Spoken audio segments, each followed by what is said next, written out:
So what was it like as an Asian American in Upland? So yeah, I mean, growing up, I didn't experience like all the things people said. You know, like generally Asian Americans are like, oh, I brought my lunch to school and it was so embarrassing. Yeah, I guess my mom, we never brought our lunch to school, right? I think we just bought food there. But yeah, we never brought Asian lunches to school. And then, so my friends were all white, which is totally cool. It's fine, by the way. It's fine. We like white people. But, like, I felt different. Like, I had these, like, blonde best friends, and you can see the attention they would get when we were going out, and I just felt really invisible.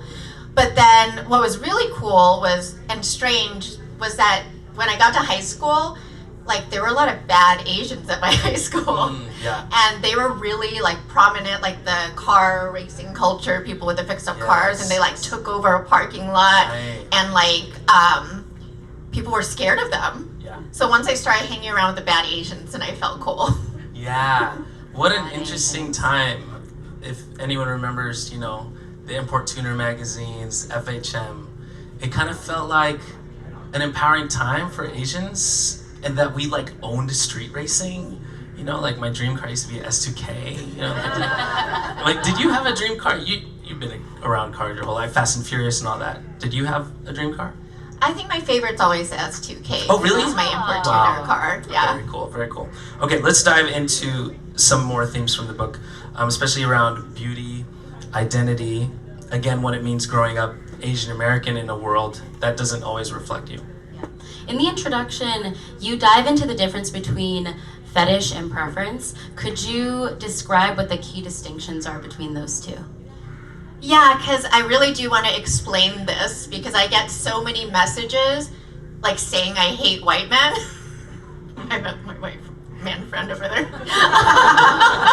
Laughing. But, like, when I criticize, like, the patriarchy, it's white supremacy. Supremacy, absolutely. It's a structure, not individuals. Yes. And so the big question is fetish or preference, because a bunch of men always get really mad and they're like, why are you accusing me of having a fetish? When I'm not saying anything directly to them. Right. But, so a fetish is like when a man treats an Asian woman, like, dehumanizes her, treats her as interchangeable. It's kind of like that character, if you guys saw White Lotus 3, there was a character who was finding himself, and he went to Thailand and slept with thousands of Asian women, whatever shape and size, didn't matter. So it's not just a man who dates an Asian woman. A man can, like, fall in love with an Asian woman, that can be true love. There's no fetish involved there. Yeah. And now there's fetish versus preference. There's also the myth of the model minority, so it shapes the choices that you made and a lot of Asian Americans made in our youth. How did that, can we explain what the model minority is real quick for those who are not familiar with that? Yeah, it's the stereotype of Asians as hardworking, upwardly mobile, and just super successful. And it's kind of an ideology created by white supremacy to pit Asians against other minorities who may not be as upwardly mobile, to say, hey, the Asians could do it, why can't you? Right.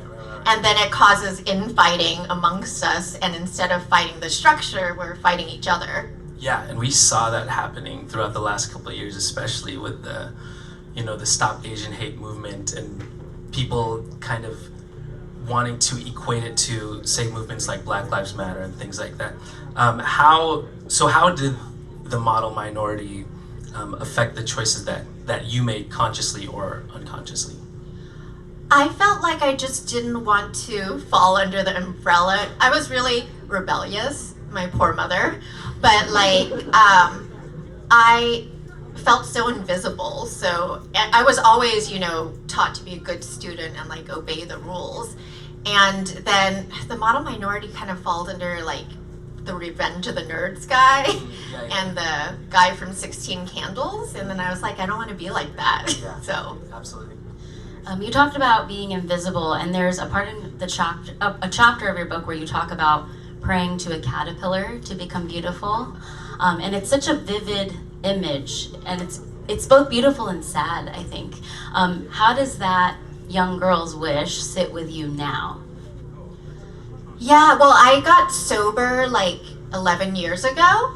So along that journey, I just did a ton of like therapy and like work on myself. So I've always like had this deep need for validation that I would chase after like the wrong places. But I ultimately found that in myself. Like I always want to go back to that little girl and be like, you're loved. Even though my parents loved me unconditionally, like, you know, kids can't always understand these things. Right, I know. Well, beauty and belonging are such a huge part of the conversation, a huge part of your book, and it continues in the chapters where you reflect on your time in the modeling world. Yes.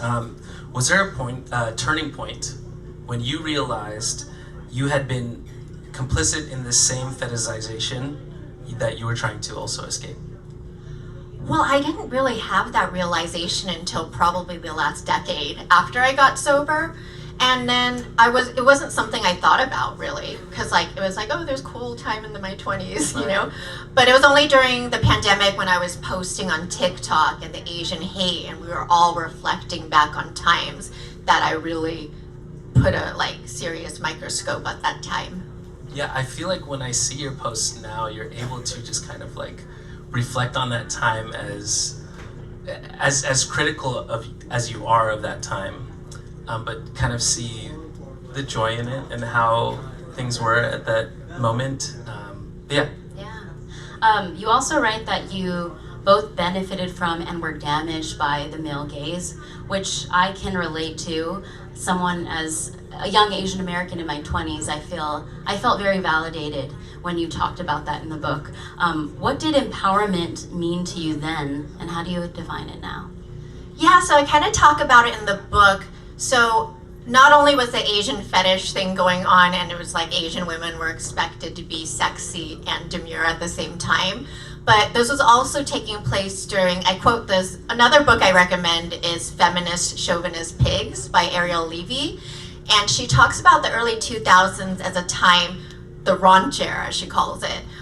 Porn was first getting like really fast on the internet, so people had that accessible for the first time, and then mainstream media became pornified. So you can see it like the Britney Spears Rolling Stone cover, or even her Hit Me Baby One More Time video, pretty raunchy for a 17-year-old, I would say.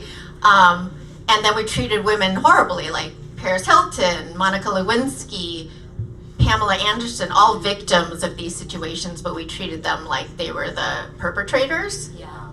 It's crazy now to think back how young they were at the time and how we put them on a pedestal just to break them down. Yeah, it's really sad. So what would you say to young Asian women today, such a different time now, who are trying to navigate internet fame, beauty standards, and power on their own terms? So I think it's so different now because it's all about authenticity, and that's like what everybody says will make you succeed on social media. So I don't think women are pressured in the same way to like lead with sex. I mean, of course there's still like OnlyFans girls and whatever, and that's totally fine if they find that empowering. Like for me it wasn't authentic, but I would just say like really be authentic to yourself. I was trying to find validation, and I was willing to like pretzel myself into whatever to like get that validation, so I was not being authentic. Yeah, I think still today we try to find validation from strangers and from likes and things like that. That's something that has not changed, and the internet has kind of made it a little harder to be authentic. But yeah, all of that. And not only that with social media, but it's about building a brand, and the pressure's not going away. That line between power and performance still being so blurry. But there's also another layer to part of your past, your life as a musician and a member of Nylon Pink, So let's talk about creativity, collaboration, and claiming your own voice. Yes, let's talk Nylon Pink. What do you miss most about being in a band? I miss being with my best friends on tour. Jamie, the drummer. Hey, There's a chapter about her in the book. Yes. And Kiki can't be here because she's on tour with the Smashing Pumpkins. No way. Yeah. That's amazing. But yeah, they are like sisters. Like touring, you guys know, like touring, not that fun. It's not as glamorous, I think. As Definitely not. A lot of showering and wherever you can. Yeah, but the bond you build with anyone who's on tour with you, even if you hate them at the end, like it's like a family bond. Yeah, you go through things that only you know you have to go through together. Yeah, especially as like, independent artists, even major label artists, they have this problem because labels are not necessarily touring their tour, funding their tours, right? So we're, in our last tour, sometimes a couple of us are not showering for a couple days, and Alyssa was like the only woman on our tour, and I'm like telling the guys, guys, at least change your freaking socks. You know what I'm saying? Because we could get to the next venue and their shower could be just grimy. And y'all know that touring life. Thinking about you and your bandmates, what advice do you have for other women navigating male-dominated industries, especially around collaboration and mentorship? I think you gotta find your women, like the safe women, the women you trust, and women to collaborate with. I didn't always have those safe spaces. Like when I was in the music industry, I had my girls, but like say when I was 19 years old and trying to model, I didn't have that. So I think it's so important to have mentorship. Absolutely. You do write about this music performance in your book. When you did MTV, what was the name of it? Chi. MTV Chi. Okay, yes. Wait, I gotta point out how strange this was because like MTV decided to launch a Asian channel in America, but they should have just launched like MTV Asian America. Right. But they just tried to launch MTV Chi for Chinese, which it's so niche and not big enough to launch anything. Yes, it's like Shang-Chi, but MTV. Like, what's going on? Anyways, a white person definitely they made didn't that. last. Yeah, it didn't last. Okay, can you talk about the performance that you bring up in that book? Yeah. That was a really fun performance.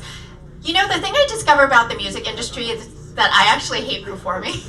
Like, I like to do an MTV performance. So I grew up like when Madonna came out and did that Baroque performance. Do you remember this? She like the VMAs. Yeah. Yes. Or like when Britney Spears came out and did any of her number of performances, the one with the snake. I'm a slave for you. Yes, like I just want to perform one song. Like I do not want to do a whole set. So this MTV Chi show was 2 songs, so that was ideal.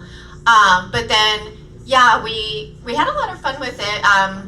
The other performers were like Far East Movement and Jin the MC. Yes. And Wow. Well, the details of the performance, I don't want to know if I want to stay with my parents here. That's true. Read the book. Because parents... Yeah. There was a bed on stage. Yes.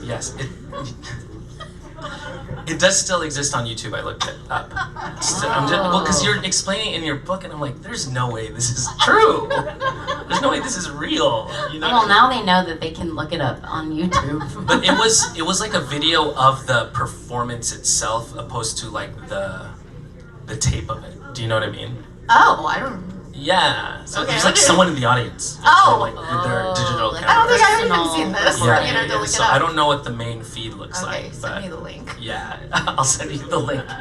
Oh, I also love that in the book, and this might be for like Asian Americans like who loved R&B growing up. You also shout out some Bay Area bands: Kai, Devotion, Pinay, Drop in Harmony. Can you talk about that time in music and how we used to download music illegally, not just on Napster, but like LimeWire, Morpheus?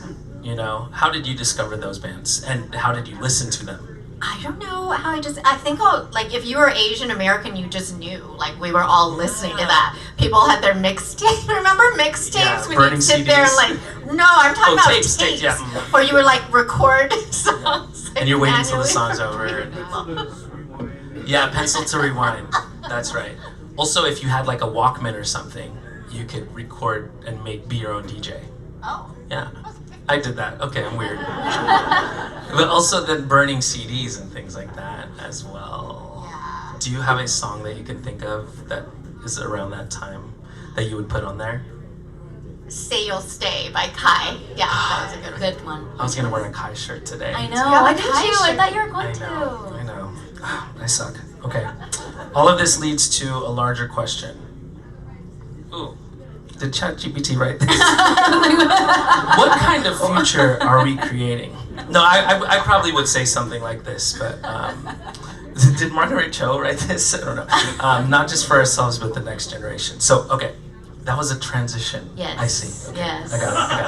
I'm here. Smooth, AJ. Very smooth. Thank you Very so much. smooth. First time. What conversation do you hope that this book sparks? And it has sparked a bunch of conversation with us and our friends already, which is so amazing, just because of that one podcast episode. And not just among fellow Asian Americans, but with white and male readers as well. I think the message is really that fetishization isn't harmless, because the thing you hear so much is like, oh, it's a compliment, we like you, like, Right. why are you bothered? And my point is that it has led to verifiable violence, and like Asian female violence against Asian females is underreported. So there's like, for example, while I was researching this, I just found we have a military base in Okinawa. In June, there were 2 soldiers arrested for rape of local women. So it's like happening today. This isn't like something that happened 100 years ago. I feel like this is a book that my younger self could have benefited from, and so I'm really glad that it is coming out now, especially with everything happening in our world today. But if your younger self could read this book, what would you hope she would take away from it? I hope this comes through in the book, but like ultimately I'm learning that I can generate self-love. And that's like an ongoing journey, and it hasn't like fully, I'm not full of it or anything. But I wish that she just knew how to find some of that for herself. Yeah, that's beautiful. Okay, if there's one myth about Asian women that you could erase permanently, what would it be? And second part of that question, what would you maybe replace it with?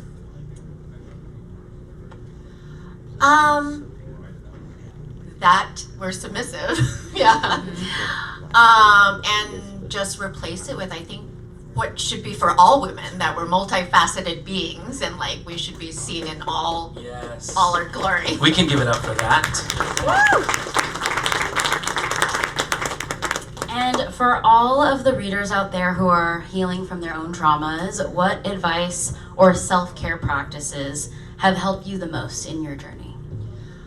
Definitely meditation, but I'm reading this book right now that's changing my life. It's called Love Yourself Like Your Life Depends on It. And it's like a very actionable, like self-love practice. So it's like very easy, simple things to do. Oh yeah, Peter recommended it. Yeah. Thanks, Peter. Can you give us an example of one? Well, it's so cheesy because now you're gonna know what I do. I want to use it for my own. But it just trains you to have a tape that automatically, when anything happens, it's like, I love myself, I love myself, Okay. I love myself. And that's just your background running tape. Whereas like our background running tape right now is probably something like Negative. anxiety filled. Yeah. Oh, I love that. Amazing. In the book, you talk about, you bring up these pieces of media, and already in the introduction, you're calling out The Weeknd, Childish Gambino. Not, I wouldn't say calling out, but you're calling out these lyrics that could, affect women and the way that they're perceived, and then you also, in the back of the book, you list out, if y'all could turn to the back book. Yeah, And why see, don't we turn- there's a couple of pages in the back that are just a list of examples of pieces of media, pop Exactly. culture that have fetishized women. yes, with harmful Asian stereotypes. Do you think you could think of one of those examples today and maybe expand on that, on why it would be fetishizing women? Maybe an example that is not, that you wouldn't realize.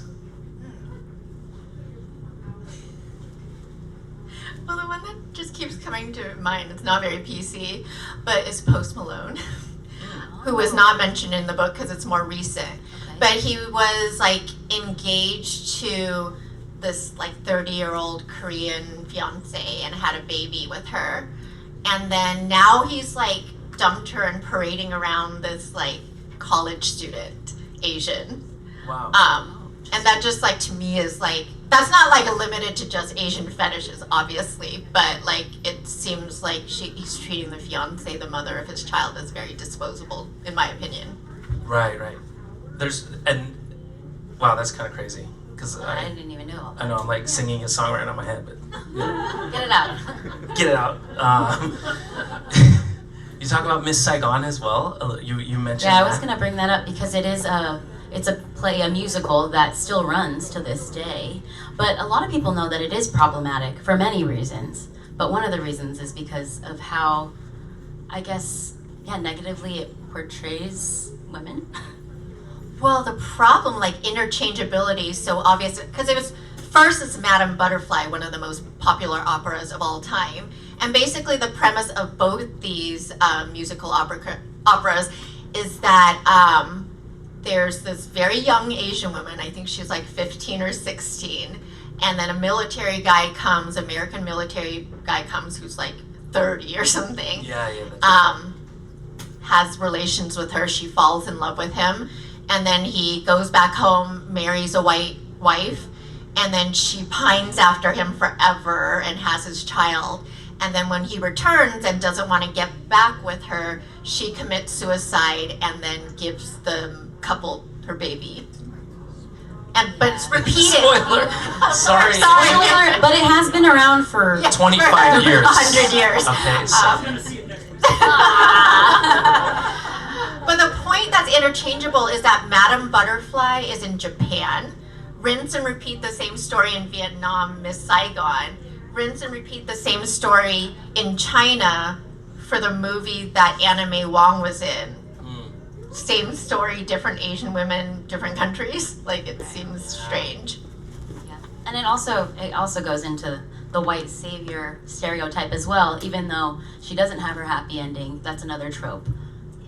yeah, and it's tough for it because we, audition for musicals and things like that. Yeah. We love the music, Yes, of course. and also we think about the little opportunities that Asian American actors have, and sometimes you're just like, okay, well, I guess I gotta go in for Miss Saigon, and then you find it also when we were in New York, when you see we were watching a Broadway show, and you're like, oh, I haven't seen this Asian actor before, and you look at the Asian actors' bios and they all have Miss Saigon in there. It's the only thing that they had access to for a long time. Now it's starting to get better, but there's still so much work and opportunities that need to be opened for Absolutely. Asian And Americans. everything that you write in your book, all of these conversations will add to that movement. Okay, can we do some some fun questions? It's a little deep, a little heavy. Lighten it up a little, AJ. Yeah, what the heck? Okay, what is? Is this a rapid fire? Well, I feel like if you have more to say, then just say it. Okay. It doesn't have to be like one word. Okay, theme song of your life. I guess right now, or in life. Were these written or are you coming up with? Some were written, but we're gonna think of some right now. I'm like an emo kid, so Oh my I'm gosh, like, yes. what's it? The Shirley Manson garbage song, I'm only happy when it rains. Oh, Actually, I don't like the rain. I'm a tropical girl, but that Okay, is my yeah. aesthetic. That's like emo before the emo that I'm thinking of. You know what I mean? I'm thinking of like Simple Plan and stuff. Yeah, okay. Favorite place you've traveled to? That's easy. It's Bora Bora. It's like my favorite place on earth. Oh, we've never been yet. Yeah, You have to go. Okay, we will after this. I'll take you. Dang it. Morning or night person? I'm a morning person. I get in bed at 9, and then I'm like, I'll watch an hour of TV. You're about to go to sleep after this. I'm like, my friends are like, let's go get like food after, and I'm like, it's like getting really late. That's hilarious. Wait, can I do a part 2 of that? Because we also talk about things like this on our podcast. Yes. Morning or night shower. Shower. I'm a sporadic showerer. I don't have a set, but generally more morning. Morning. Because you're a morning person. Because you like wake up, but I don't want to like wake up before I go to sleep. You know? Yeah, I know what you mean. Oh, I do night because hair takes so long to do in the morning. You have to dry it. You have to do, but love that for you. And then also part 3, because we asked you this on the podcast, and people here may have not been asked this ever. Which way do you face in the shower? Oh, now I forgot my answer. But I said I face away. Yeah. Because otherwise, isn't the water in your face? Yes, but most people... Face the water. Wait, let's take a quick poll. Oh yeah, let's do a poll. I have eyelash extensions, so you cannot okay. see That's a different. Who in your neutral shower stance, after you've done doing, like everything else because you have to turn around and stuff, who here faces the shower? Okay, Wait, so see, that's a lot. That might be actually 50%. Okay, who faces away from the shower just so I can see? Oh, that's Yeah, that's very 50%. split question. Wow. That's See, great. we're all different and we're all the same. Okay, one thing you can't leave the house without. This is boring, but my cell phone. Yeah. Wait, you said something out loud. Yeah, I know. Oh, what is happening We're over not there? doing that yet. But I'd like to hear what you said. No, let's hear it. I had a comment because I like it because it massages the water massages. So you my face away. back. Yeah. Got I'm it. doing my hair and then it Yeah. goes down and then I don't want Can we hear from to- someone that faces the shower? We need representation. I rotate. You rotate. Okay. Okay, so you're best of both worlds.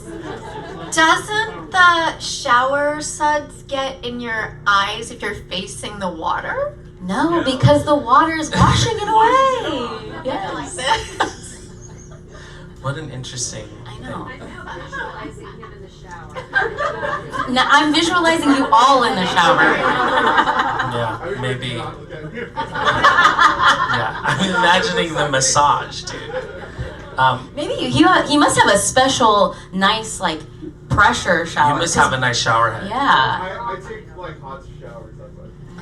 Okay. Cool. Okay, Oh God. Okay. We're gonna close it up after this. But go ahead. Yes. I face the shower because it's like a waterfall. Okay. Exactly. Very soothing. Exactly. It's therapeutic.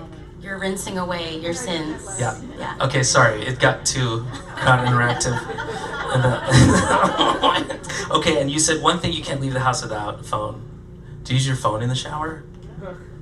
What? No, I mean I like don't some understand. people put the on the suction cup. Wet? Alyssa does. It's waterproof. The new iPhones are like waterproof. Yes. I In the use my phone. shower? Yeah, I know. I'm working on it. It's It's my an therapist addiction says I thing. need to be more mindful when I'm in the shower. But I watch like Netflix while I'm in the shower. I know. I have a problem. It's I have like a problem. only 20 minutes. My showers are I know. probably longer than the recommended. That's not good. Okay, you did recommend some books during this talk, but last great book that you read. Oh, there's a good one called Girl on Girl, and it also, it's not sexual, but it talks about also the 2000s and the media during that time. Kind of the same general, like how we mistreated all the women in the 2000s. Yeah, okay, cool. Girl on Girl, check that out. Okay. Cats or dogs? Cats. Whoa. I love all animals, though. Okay. Okay. Paperback or hardcover? hardcover. Yeah. Yes, you all Hardcover, have you always have them. a hardcover. But really, I read everything on Kindle. Oh, Yeah. okay. Save the trees. But But also I- buy the physical books. I do love your book. I love the texture of the cover. I feel It like feels Amy nice. chose that. Yeah. I mean, well, they tell me what effects they're gonna do when like our person approves. Like the effects of like the. The feel of the. I see. I mean, we don't do that very often. It's more just because the picture's so grainy and like normally it's like. That's very cool. So many things go into doing this. Okay, we have a little bit of time to do Q&A from the audience. So please just know her parents are here. Yeah, does anyone? Here, Do let you me. want to? I'll Yeah. walk in. Thank yeah, you. that way we can hear it. You can say your name too, and you know. Hi, my name's Marisa, and I'm wondering about reclaiming the color yellow. That's a great question. It is my favorite color, but how do we like make a movement reclaiming it? You do it. I'm wearing yellow right now. But I'm for it. I'm for it too. But you clearly thought about yellow fever when making this book very. I mean, the colors of like the Instagram and all the brand stuff is yellow, and it could be reclaimed by it being your. I'm coming up. I'm just right. How do we reclaim pressure's it? on. You let us know. Yeah. What do The you think? funny thing is, though, the book used to be called Yellow Fever Hustler when I pitched it, and then Amy like brought it around to different people at the publishing company, and they were like malaria, and then we were like, okay, we gotta call it something different. Yeah. That's kind of a fire movie title, though. Yellow Fever Hustler. Yeah. Hey. Okay. Any other questions? I'll head over. Yes. Awesome. Hey, my name is McCready. Hi, friends. I just want to apologize to some of Kaila's friends I'd never met before, and I was super excited to meet you. I'm one of her newer friends in this last decade, and it's an honor and a privilege to have read this book. And you write that we're like hallowed pinatas, paper thin and more emotionally empty than ever. And that without the fool's gold of male validation, we're nothing but a gaping void. And you share this in the shadow of losing something that was somebody that was important to you, which makes the metaphor even that much harder. So the question is, do you think that emotional hollowness is something we're taught to live with or even celebrate, especially in industries built around performance and desire? No, what I think we are not taught from a young age is like how to generate self-love. We're always looking for love from our parents, from our friends, from lovers, from validation, but like that should be taught honestly in school, right? Thank you. And then the second part, you kind of answered this a little bit. I just don't know if you want to share a little bit more on how you refill that emptiness. I mean, you already shared a little, it's an ongoing process, but in the aftermath of grief, addiction, and your ongoing recovery. Yeah, I think we have a saying like you're as sick as your secrets. And in my book, like there were some things that happened to me that I was very ashamed of and I didn't talk about for decades. And after I got sober, I started talking about it with my therapist and like women I trusted, and they really validated and did not judge me for these things. So then that was so healing. So I'm just like about, obviously it's not necessarily safe to go out in the world and like shout your secrets on social media or something, but to find your trusted friends or therapists and just like unload so you're not holding anything. I think it's good to tell someone everything. Yeah, I agree with that. And you sharing your story really in this book is so empowering. And for those out there, you just when you read this, I promise you will not feel alone. So. Anyone else out here? I'll go. name's Kyle. Hey, Kyle. Interested in what you said about meditation. Is there any kind of forms that you use in particular? I'm big on transcendental meditation, and simple, easy to do. You have a mantra and just repeat it with your eyes closed, which I've done in the doctor's office, and I've lowered my blood pressure by like 20 points. So it's like verifiable. Lots of good practitioners in all walks of life. Just wondering what you do for meditation. That's TM, right? I've heard really good things about that. I haven't tried that one, but I also do a chanting meditation, more Buddhist. I'm like spiritual, not like heavily tied to any religion, but I chant for like 20 minutes in the morning and 5 or 10 minutes at night. And it does make a huge difference, I think, with self-love and also just anxiety and stress and all of that. Cool. I think we have time for a couple more. Yep. Upland. Yes. Upland Highlanders. Hi, I'm Shannon. And so one of the things that I think all women can relate to is wanting to feel beautiful, right? And so I think I want to know, we don't have to throw the baby out with the bathwater. In other words, how do you, you're very beautiful now and present yourself in that way. How do you do it in a way that's for you as opposed to for approval from men? That's difficult, like not even for men, like, but we live in a culture where body image is always changing and women are kind of taught to not be satisfied and always be like chasing this body type. Like when we were growing up, it was like Paris Hilton skinny, and now it's like Kim Kardashian's body, and I'm like, my body looks nothing like that. But I think it's just being happy with yourself.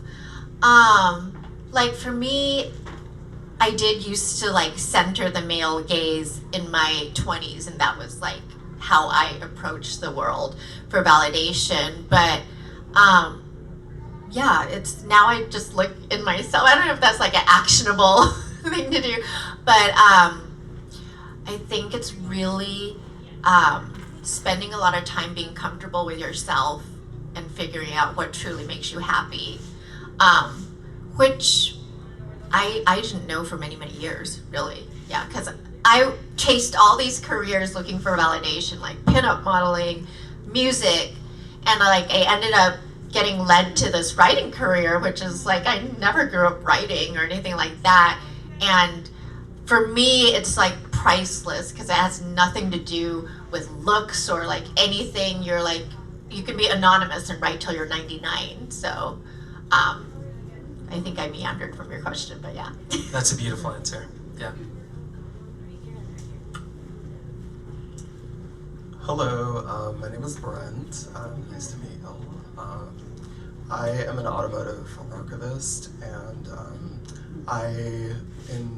briefly in some of my work, I found that there was a level of complacency in sort of allowing the male gaze to take over even the editorials of like Lowrider Euro and Super Street at the time.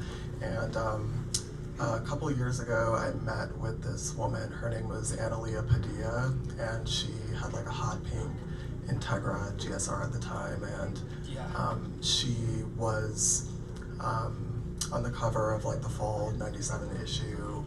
And in the editorial, the editor, of course a man, satirized her experience being a legit builder, driver of the time.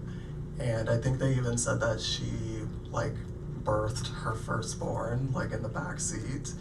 And when I was interviewing her, she told me that that was completely fake, and that she never really had like the courage to stand up and talk about it. So I guess like my question to you is there a like how do you is there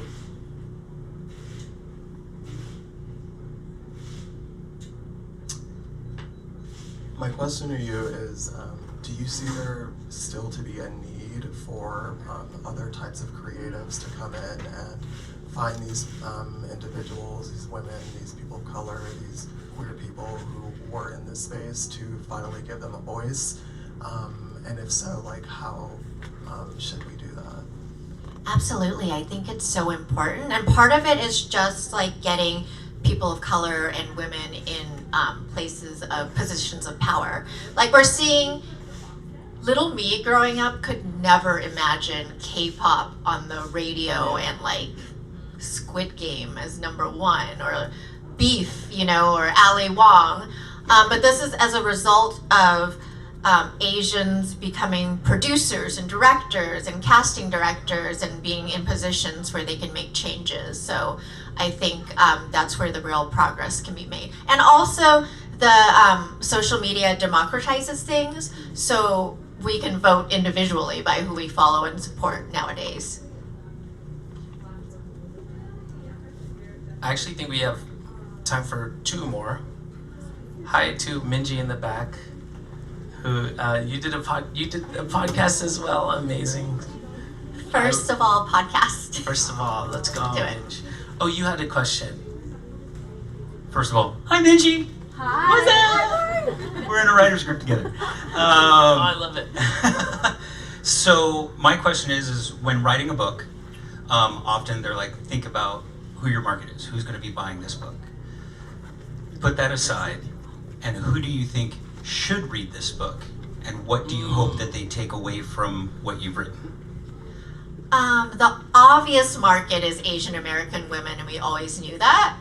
But who I would like to read it is all men. Yeah, because I just feel like it gets inside, because a lot of women have told me, even though we've had completely different life experiences, they can relate to the objectification or the insecurities, and just for men to have an understanding of the different things and challenges we face. Yeah. Yeah. One more, y'all. One more. Yes, All right, in the in the very back. I'm coming. Amazing. First of all, congratulations on your article in the New York Times. Did everybody see Yes, that? congrats. Amazing. How do you feel about reaching that milestone at the same time you're reaching this milestone, having your first book out? It's surreal. Yeah, it's surreal. Obviously, they're a publication I've always dreamed to write for. And yeah, I mean, it's been a stressful time, honestly. But now it's just like really exciting. That's just something that will always be there for me. And like the reviewer did such an excellent job. Yay, let's give it up for the New York Times article. That is so cool. Well, it's been such an amazing conversation with you, Kaila. Do you have anything else that maybe comes to mind that you'd like to share before you sign all these books and meet all these lovely people? No, just thank you guys so much for coming, and thank you so much for buying the book. It's like unbelievable. But I do want to take a photo. Oh yeah, let's do a 0.5. Is that what we're doing? A little 0.5. You guys hold up your books, Holding and the then we're books. in front of you guys. Yeah, we'll go this way.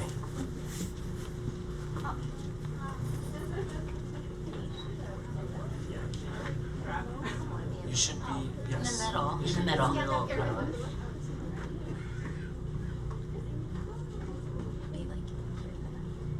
Come in the middle. You're in the middle.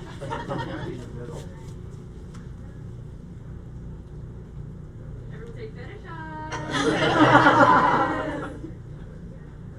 Can we do one on the phone? Oh, yes. Yeah, you do. So you have it right away. Oh, can I do a 0.5? Is that cool? Yeah, go. All right, y'all. I promise it will get us. 1, 2, 3. Okay, and one big congrats video. Ready? 1, 2, 3. Yeah!